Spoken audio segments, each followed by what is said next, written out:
down the stretch of the 22 season to what he was able to do to win the 2 job. This is not in any direct reflection to Skylar as to his backup. This is more for the depth. I do think that he's doing well today, and we take it day by day. So he was feeling good, but what does that mean in terms of a medical diagnosis? I don't base my my judgments on my interactions with him necessarily, as much as it is hearing the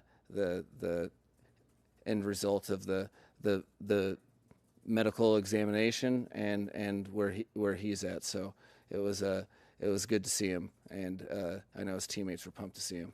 You implored people not to worry too much or discuss too much about his future or what's next, to take it day by day. But there was a report yesterday by NFL Network that Tua is focused on playing football again and coming back. Has he given you any indication? Is that what seems to be the plan for him as he moves forward? Well, I think as far as Tua's career is concerned, I think it's of utmost priority of mine for Tua to speak on Tua's career. So I think reports are reports. I think as far as I'm concerned, I'm just worried about the human being and where that's at day to day. And I think those I'll let Tua be the champion of his own career and speak on that. Is he going on injured reserve? Not enough information quite yet. That's going to be driven by medical experts, and then when we get the appropriate information, then and discuss with Tua, then Chris and I can discuss that. Not quite ready to make a distinction on that. So that could or couldn't, we'll see in the next coming days. This is something that he has history with now, as far as evaluation and seeing doctors and specialists, all that. Last time he saw independent specialists. Are you encouraging to go that route again this time? Absolutely, yeah. No, that will be part of the process for sure. Well, in lieu of the fact that if you're not going to adhere to timelines based upon what the science tells us and how we want to approach individual situations and player injuries, with that unknown, that was something that's he ever since it's been apparent from afar, and then having having some coaches that have been around him. He was replacing the league MVP, and you could tell from far away that he was a guy that the team absolutely believed could lead them to victory. I think that's a very huge, tangible thing for a non-QB1 necessarily. And so for us, without knowing exact timelines, we got to learn firsthand a nice reminder of how it only takes one play, and your what you think your depth is changes abruptly. So this was, that's a move for moving forward to secure some depth, in case of the unforeseen, which is timelines for us as it relates to Tua. I'd like to kind of drill down on Tyler Huntley and why he's here. Is he being brought in to serve as the number 2 behind Skylar, or the number 3 behind Tim Boyle, or compete with Skylar eventually? So this was not a move to in any way, shape, or form out of anything not that has to do with Skylar. Our team, and going all the way back to his first rep as in rookie minicamp as a rookie to down the stretch of the 22 season to what he was able to do to win the 2 job. This is not in any direct reflection to Skylar as to his backup. This is more for the depth. I do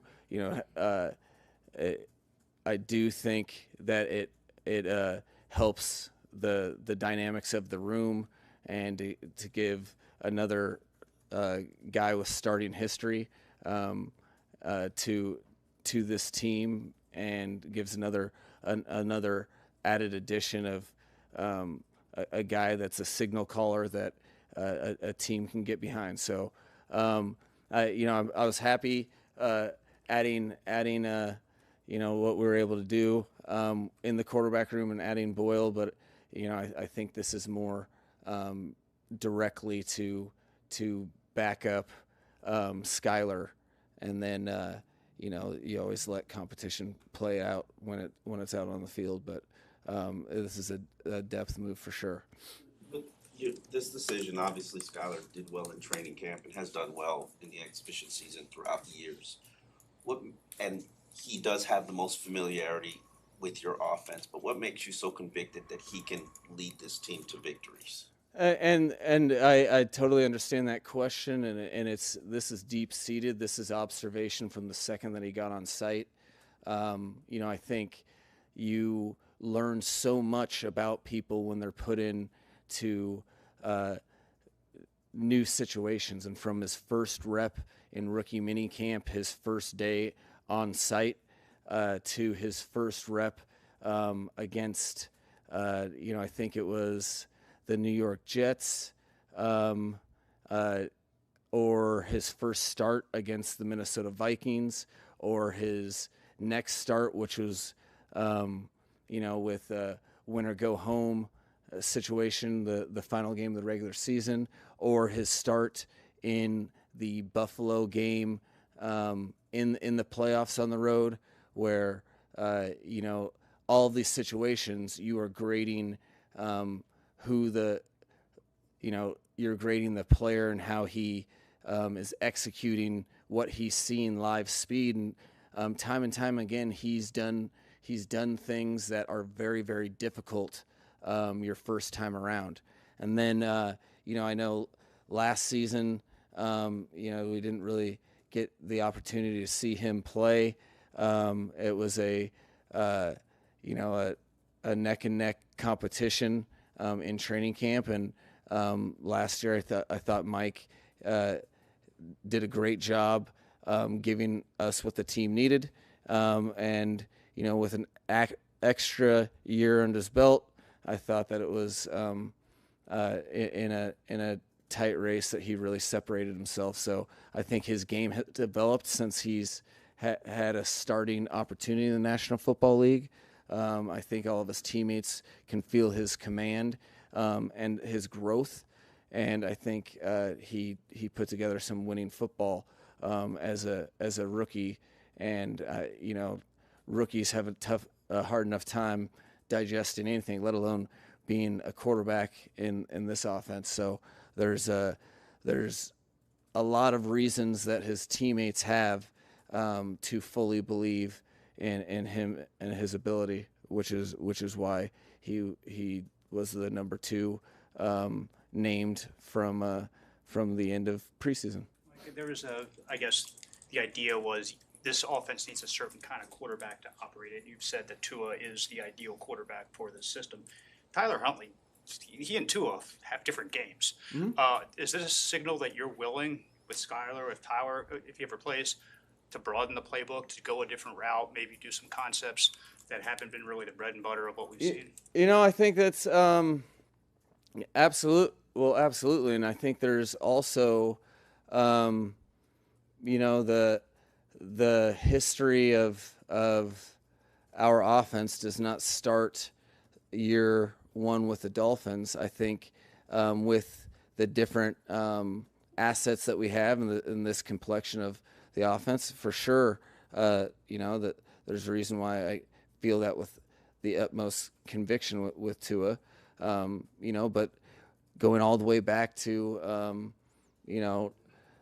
some of the concepts and some of the beliefs that we've kind of developed, it wasn't too long ago where we were adapting within the offense. We were adapting in Washington to uncharted zone read territory. So, that was something that we learned that we've kept in place in various in various situations.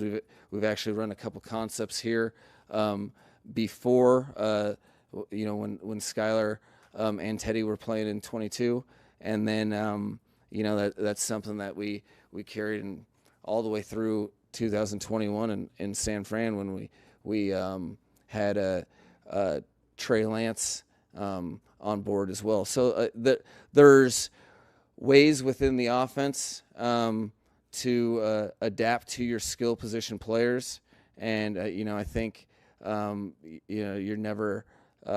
I know from a defensive perspective what that adds to how you have to defend. So it's not there is an advantage to that to quite frankly a different angle or a different competitive advantage when your quarterback has a lot of success with his feet. So I think that is something that from our offensive standpoint is not as it's not as outside the box as one may think. There's the Tua's number one RPO that he runs all the time is an extension of a zone read principle that he just throws instead of running the ball. So there's good caveats to it, and a lot of different ways to skin a cat. The last week, day back to even a week ago, it's been pretty emotional for this team, and obviously the latest with Tua. How much of the focus as you begin a new week and prep for the next game, is it a focus to kind of recenter things? Things are getting away from you after all the kind of emotion of the last week or so. Absolutely. That's a huge thing as we grow as a team. Listen, you call a spade. That as a team, you have to address the fact that why did we feel the way we felt? Why were we so caught off guard? And why was the ultimate result something that we've been working diligently at preventing for a long time?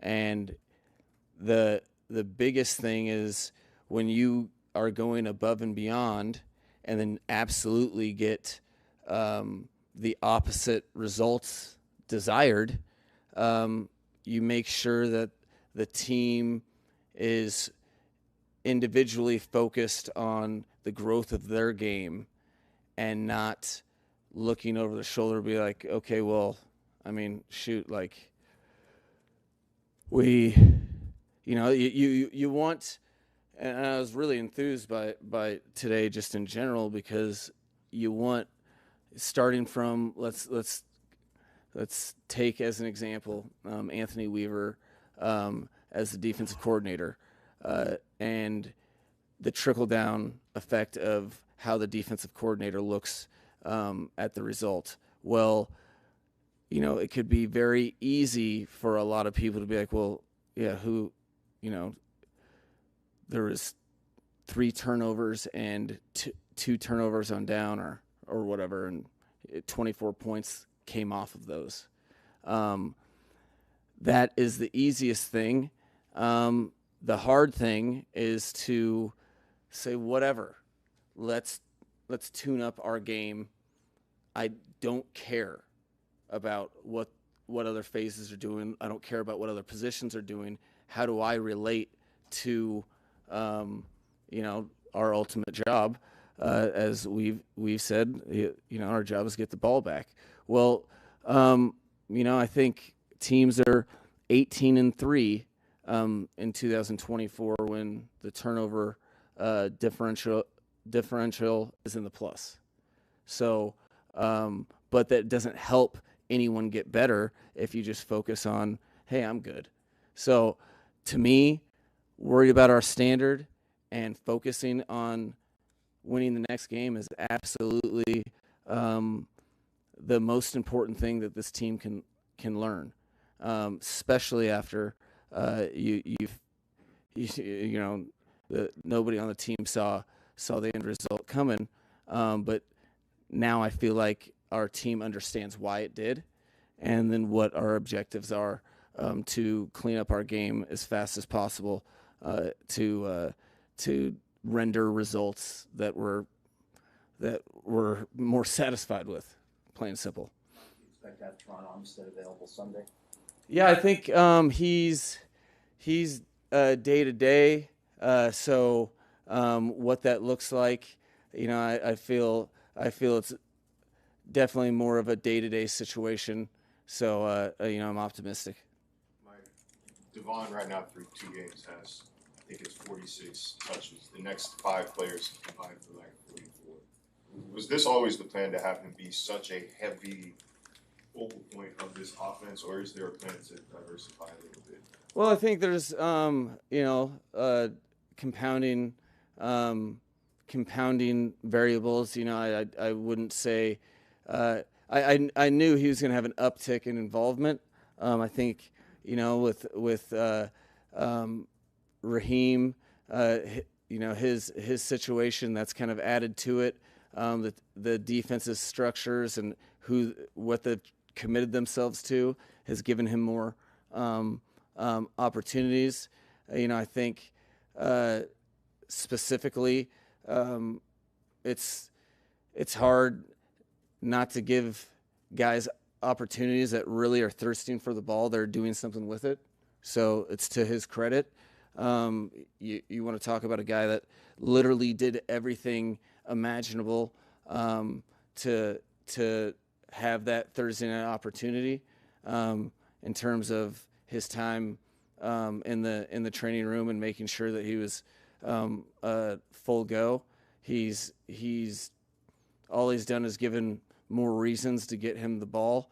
I wouldn't say that it's probably quite the opposite. Going into the season, I wasn't think it. We really have a situation where there's a lot of people get the ball, more so than I've ever been used to here. So to say that I was forecasting such a heavy dose, that wouldn't be honest. But at the same time, he's definitely earned all the opportunities, and he could make a case for even more. So I think I wouldn't expect. There's so many playmakers that we have to diversify. I think that's his production with the ball right now is definitely a positive for us, because to get the ball away from him, you got to do some good stuff with it. So I think it puts pressure on all eligibles and what you do with the ball, because he's made it very clear that on the routine he's probably making the first guy miss. Upon review of the film, why was it so hard to get Tyreek and Jalen on the ball consistently against the Bills? Well, I think there's football is definitely a team sport. Offensive football, to when a team is committing, when a defensive team or an opponent is committing to take somebody away, you have to make them pay appropriately. I think the ops are still there. They just might not be as multiple when you're having a 2-man player. You have 2 people guarding one on rundowns. So I think those, what's cool about Reek and Waddle and their understanding of football and really our offense is there's certain situations where it doesn't happen that often, but they'll come to the sidelines and tell me, hey, you know what? We need to run the ball. What they're saying is like this is they know there's not a run fit player. They know that the safety and the corner aren't even looking at the ball during our play action. So you have to execute and make people pay when they're overplaying something. I think that teams have a lot of reason to focus on those guys, and I think collectively, it's a group effort to get them more involved because they're the case in point. The rest of the offense is in an advantageous situation if they're going to fully commit the way that some teams have been. That you always have to keep them involved, but there's a balance where teammates have to really make opposing teams pay if they're going to overcommit that way. And until we do, I think they understand as much as everybody else that their teams will do something until you make them pay for it.